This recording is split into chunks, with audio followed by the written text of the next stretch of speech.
Mr. Daybell's here present, represented by his attorney, John Pryor. The state's here represented, Mr. Wood, Ms. Smith, Ms. Blake, Ms. Rawlings. I'd also note Mr. Archibald, who is a co-defendant's counsel, is present as well for the hearing. We're conducting this by Zoom. We are recording this on the court's FTR system and the Zoom software. We're also live streaming this on the YouTube channel of the Idaho Supreme Court for this court in order to allow public access for this hearing. We've got two matters on the docket today. One is a scheduling conference. The other is a motion hearing on Mr. Daybell's case. Counsel, before we get started with the scheduling conference, are there any initial matters we need to bring up? Your Honor, the state had intended to ask essentially to speak in chambers or approach. Of course, that's a little bit different on the Zoom hearings, but there are a few issues that we believe need to be discussed off the record prior to moving forward with the motion. Okay, why don't we bring that up at such time as we are ready to start the motion, then we take a break and have a breakout room set up. Are we able to proceed at this time with the scheduling conference? I think we are, Your Honor. I would also indicate, it's my understanding co-counsel Mr. Means is also present. I believe with the scheduling conference, the court's indication has been this is one trial, but I think the state is ready to proceed with the scheduling conference. Okay, thanks, Ms. Blake. And I'll also note, I do see it looks like Mr. Means is appearing telephonically. And with the case currently scheduled for joint trials between the two defendants, I think it is appropriate if counsel for the co-defendant, Ms. Daybell, are present, although the court would note that case continues to be stayed pursuant to Idaho Code 18212, pending restoration of competency of that defendant. So with that in mind, I would like to start off with our scheduling conference. Counsel, I'll start off with the state with proposals on when we can get this case on the trial calendar. Then I'll ask the defense. We've had some discussion about this prior to today. I understand the request, as I learned from previously, was for approximately 8 weeks to be scheduled for the trial. So I'd like to first confirm if that's the proposal on the amount of time being requested, and then let's look at dates when we can get this matter set. So Mr. Wood, why don't I start with you? Is the 8-week time frame still what the state would be requesting to try this matter? I think that's appropriate, Your Honor. Okay. If any of my co-counsel disagrees, that's fine. I think 8 weeks for at least the trial. I don't know if that includes jury, picking a jury or not. Your Honor, can we stop for just a second? For some reason, I'm getting a lot of feedback and I can't mute my YouTube. There we go. We're good. Okay, thanks. If you run into that issue again, just let me know. In terms of setting, I would like it to include, of course, jury selection. I think to be safe, then, Your Honor, we would say 10 weeks. Okay. Mr. Pryor, before we set dates, then what are your thoughts on a 10-week trial setting? Do you think that's too much, not enough, or just right? Judge, I took the liberty of examining what Mr. Wood and Ms. Blake and Ms. Smith have disclosed to me in terms of their witnesses at this point.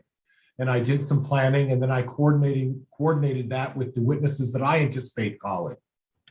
And there is obviously some significant overlap with those witnesses. I anticipate about a 1 week to pick a jury, and I expect about 7 weeks in terms of testimony to the conclusion of the trial. So I would politely disagree with Mr. Wood, and I think that, quite frankly, a 6-week time frame should be appropriate. All right, I may have missed the math there, Mr. Pryor. I thought you said 1 week for a jury and 7 weeks for 6 weeks, Judge, total. Oh, 6 weeks total. If I said 7, then I misspoke, and I apologize for that. I think total of 6 weeks would be sufficient, Judge, total, including selection of jury. Okay. Well,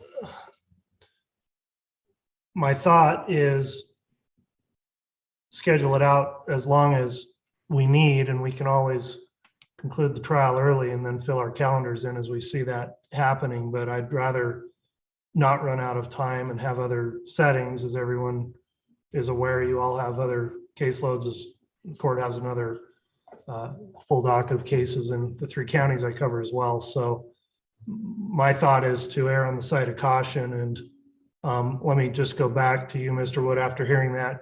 Are you still thinking 10 weeks would be a necessary time frame in order to get this tried? Yes, Your Honor. And from the state's perspective, that's built in with caution. Hopefully it doesn't go that long, but just to be safe so that we don't run into other scheduling issues. Okay. Well, based on that, I will set it for 10 weeks. We'll of course do our best to move the trial along and as efficiently as possible and use the time we have. Hopefully it wouldn't take that long, but if it does, again, I'd rather have that schedule set out in advance than run into having to emergency move other hearings because we went over. So with that in mind then, Mr. Wood, what is the state thinking in terms of when you'd be able to be prepared to put your case on and start the trial? Your Honor, the state again is going to take an abundance of precaution approach. What we don't want to do is schedule a trial and then have parties moving to continue it. We'd ask that the trial be set in September of 2023. September of 2023. So a year and 10 months. Yes.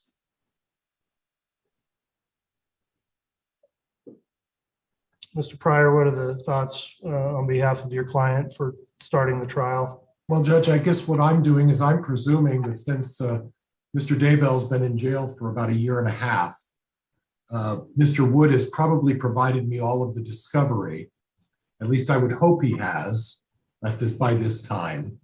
I know I just got a recent batch again, a 3rd supplemental last week, but I would think after all of this time before charging Mr. Daybell, he would have had all of the discovery gathered and he would have provided it to me by now. So taking that into consideration and assuming that they're not going to drop any more surprises on me, I have my expert witnesses lined up. I have what I need to do. I will be disclosing all of my witnesses to Mr. Wood shortly. And my preference is to start the trial in October of 22. All right. Well, obviously there's a big difference here. The court also has some duty here to administrate my caseload and manage it in consideration of all parties here in the nature of this case. I did look at a lot of different factors, including the in custody status of the defendant in this case. I understand there was a waiver of speedy trial. However, there is still an obligation of this court to provide a trial as soon as possible, especially and in particular where defendants remain in custody. September 2023, quite frankly, seems really distant for me. And I guess, Mr. Wood, I would like some additional information about why the state believes an almost 2-year delay from now until the time of trial would be necessary.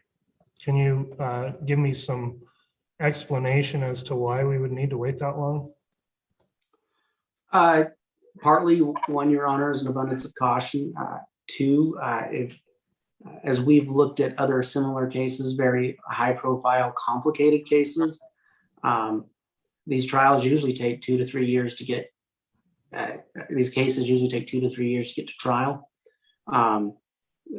We have a lot of issues with taking care of if we are going over to Ada County. That is an extremely tedious thing for the state to have to do. That's not something that can happen overnight. So there's a lot of factors, Your Honor. It's going to take a lot of time for the state to coordinate that. That's why we're asking for that time. And again, we think with that date, it's not going to get continued. It goes. Everyone's ready to go. I would quickly note, Your Honor, where it is still a joint trial, like the state thinks it would be appropriate to ask Mrs. Daybell's counsel when they think trial would be appropriate. Okay, and I guess I will inquire. However, obviously that's very speculative because no one knows when competency may be established. But Mr. Archibald, do you have any thoughts on when you may be prepared for trial, or other than speculation as to when you may have a competent client? No timeline as to when she may be restored to competency. Those are issues that we can talk about privately.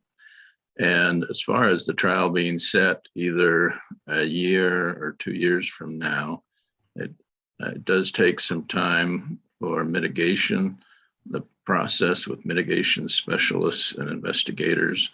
That process has not started yet because of her incompetency, and whether or not she'll waive her right to speedy trial is still an issue that she cannot decide at this point. And so I think the general timelines, yeah, it does take 2 to 3 years to get a death penalty case to trial, if that's what the state is seeking. And they are complicated cases. And so thinking logistically, Fremont County typically has harsh winters. So I would just not want it set in November, December, January, February, March. Those are typically typical seasons for a lot of traveling if there's witnesses coming back and forth. Judge, I'd like to respond if I may. Go ahead. Judge, I noted that Mr. Daybell's been locked up for a year and a half. Ms. Vallo's been locked up for a couple of years. And with all respect to Mr. Archibald, it's not Mr. Daybell's fault that Mr. Archibald has not started any mitigation process. It's not Mr. Daybell's fault that they may not be able to get their expert witnesses lined up. I would assume for the last several months, that's what they've been doing because they haven't had to file anything else. So they've got 10 months from now to have a trial. And I think that that's more than sufficient time, given the fact that for a year and a half, there's been at least from my perspective, a battle to try to get all of the discovery. Now, if Mr. Wood decides and Ms. Smith and Ms. Blake decide to dump some more discovery, then that'll be an issue that I'll address with the court. But I'm assuming now that after all of this time, that I have all the information that they intend to use in this case. And given that, I can't fathom how Mr. Daybell should be kept in jail for another 2 years, awaiting his opportunity to offer his explanation of this case. And because Mr. Wood doesn't think that he can get ready in that much time. And frankly, he made a representation when I asked for a continuance and waived speedy trial that he was ready for trial. And he's made that representation to this court. Now, if that was an inaccurate statement that Mr. Wood made, that's fine. But he did make that representation in open court that he was ready for trial. So now if he's saying 2 years later now, because Ms. Vallo's locked up, and he doesn't know what's going to happen with her. And I suspect that's what the reason is. And that's not a legitimate reason to delay it for Mr. Daybell. He wants his trial and he wants his opportunity to present his case. All right, thanks, Mr. Pryor. The scheduling of the case is, of course, a matter of discretion for the court. And I've considered the positions laid out here by all sides. Quite honestly, my hope was to have this case tried in 2022. I'd note that while the case at bar here was started in May of this year, it was initially Mr. Daybell was taken into custody and arrested in related case that stemmed first and went into this case, and that occurred back in June of 2020. So that was almost 18 months ago. So even if we looked at a 3-year setting from when he was initially charged, we still wouldn't be to the fall of 2023. And I understand the burden. Well, I won't say I understand it. I've been a prosecutor before, not on a case like this, but I understand it's a huge undertaking, would require a lot of time and preparation, and I want to afford the state that opportunity. But I also have to weigh that against the interests of a defendant to have a timely trial, waiver of speedy time or not. And so in consideration of all of that, I've also done some checking of my own with calendars, coordinating things with Ada County, where this trial is scheduled to occur. And I've determined then that an appropriate time to be looking for trial will be in January of 2023. So that will still provide 14 months of preparation time from now going forward. There's other motions I understand still need to be litigated that could impact things and need to be scheduled as well, in particular the motion to sever. But in terms of setting trial, I do want to get it on the docket. There's a lot of planning that goes involved, a lot of scheduling issues, and I don't want to be looking at the prospect of having to move the trial once it's set. So upon all those considerations, then, counsel, I'd ask that you start looking at your calendars right now, and let's see what would be available in terms of a commencement date in the month of January 2023. And Judge, without permission to speak up, I will make a representation to the court that whenever the court decides to set it in January, February, or March of 23, I will be available for whatever the dates the court decides. All right. I would propose a starting date of January 9th.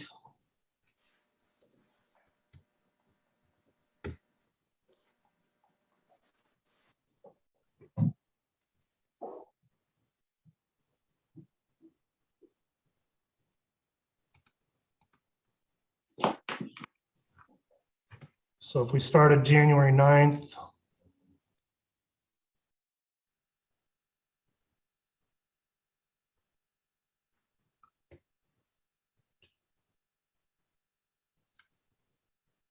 Your Honor, the state's one concern with January is travel back and forth.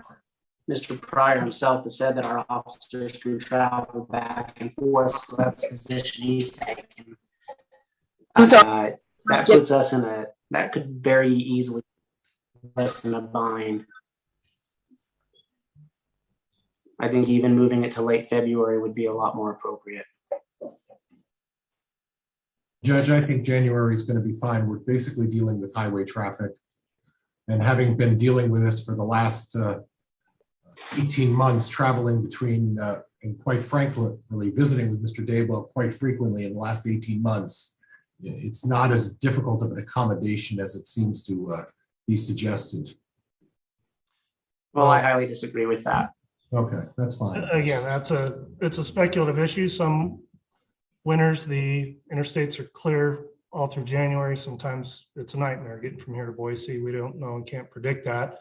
It's one factor to consider, but the court would consider that where the trial would be occurring in Ada County, the climate there is much more mild than it is in Fremont County. That alleviates some of that concern.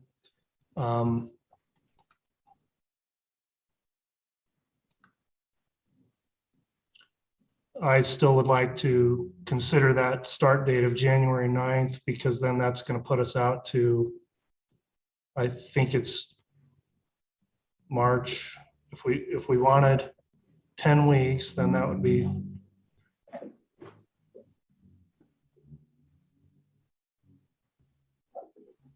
March 17th or March 24th for an end date.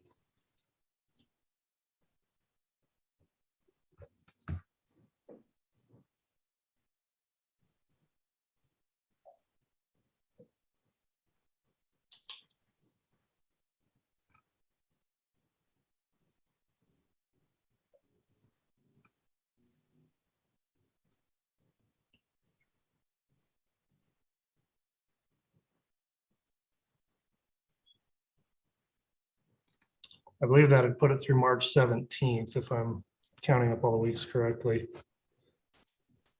Is there any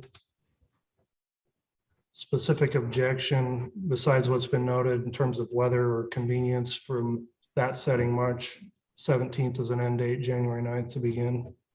It's acceptable to the defense of Mr. Daybell, Judge. We will be ready, Your Honor. Okay. Well, I appreciate your input on that, counsel. We'll get a scheduling order to that effect. That scheduling order will contain some deadlines for counsel to pay attention to in terms of discovery cutoff, expert witness disclosures, and other matters that are set in accordance with the Idaho criminal rules. So we'll send out a scheduling order on those dates. And while we're talking about scheduling, I mentioned it a little bit previously, but what potentially has some real impact here is the filed but not yet heard motion to sever. And Mr. Pryor, is there any reason why we can't get that on the calendar as well? We can, Judge, but before we do that, in fact, my preliminary motions as they affect the motion for the sever have already been drafted. I had anticipated filing them, but they were going to be filed before this hearing, so the court knew where we were. But I received a response to my motion that's coming up from Mr. Wood's office the other day, just yesterday, Tuesday. And I had to take an opportunity to review that and do the research on his last minute response to my motion. So as far as the motion to sever, Judge, and I'm not submitting argument counsel, any of the counsel, but under Rule 14, before the motion to sever is heard, there is a requirement that the court can impose on the state to provide me statements that they intend to use in regards to Ms. Vallow and Mr. Daybell, and to give me those statements. And it's addressed on the latter part of Rule 14. I was going to file a motion asking the court as to whether or not you're going to require the state to turn that information over to me prior to hearing the motion to sever. And if the court wants a formal hearing on that, we'd have to set that first and then the motion to sever. And then, Judge, that's the way I'm reading the rule. But I would expect the motion to sever can be heard probably within 30 to 45 days if that's acceptable to the court.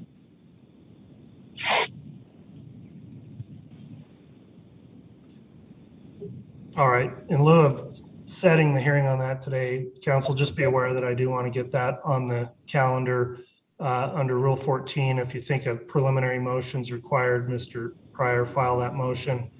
We can get that heard on a shorter time frame, and then we can look at getting the actual motion to sever calendared, and I'll bring that up with counsel at a later date.